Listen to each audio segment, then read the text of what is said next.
Hey guys, let's move on to the landing pages section, and in Keitaro Tracker it's a workspace for storing and managing websites pages, which are usually the first pages in the funnel. In the language of affiliate networks, these are promo pages. They are used to attract customers' attention, something like this.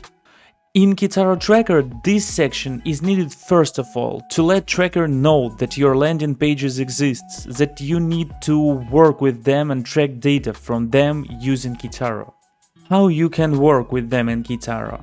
First, manage, of course. I mean create, here, keep, and edit already existing.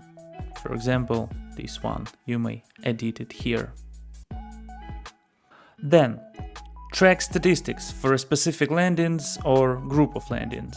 Here, the landings, here are groups. For example, this one is in group MK, for example, and so on.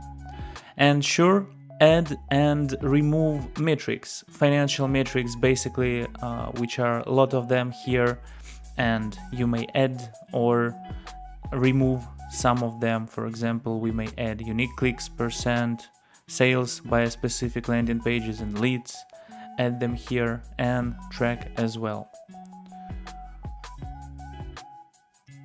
Yeah, we may see a lot of data here. And of course, the main function, we use them to add the landing pages into campaigns here and promote them. Promote our campaigns using our landing pages. Here we may remove this one and add any exists here in Keitaro. Any landing page we have already created in our landing pages section. There are 4 types of landing pages here in Keitaro.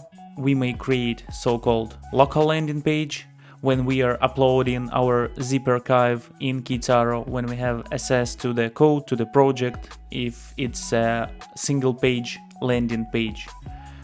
Keitaro work with them, it may keep them and work without the redirect from the campaign link to landing page. Then we may add type redirect landing page if we are using the link, if we do not have access to landing page code to the project, we are using redirect, for example. Then we may use preload landing page if we want to use some third-party website and direct our click to this website without any redirection. It's also up to you how to use them. And we may use action landing page, which are 5 of them, 5 actions you may send to other campaign. You may just show 404 error. You may do nothing, leaving the user where he is now in the landing page. Show as HTML, you may add your custom HTML code here. And show as text as well, you may add just some of your custom text here and it will be displayed in browser. Of course, this is just a basic interpretation of the types of the landing pages, of their features, and please read more details in our landing pages section in documentation. Here, landing pages and offers section, you will find a lot more information here. So thanks for watching and see you in the next video. Bye.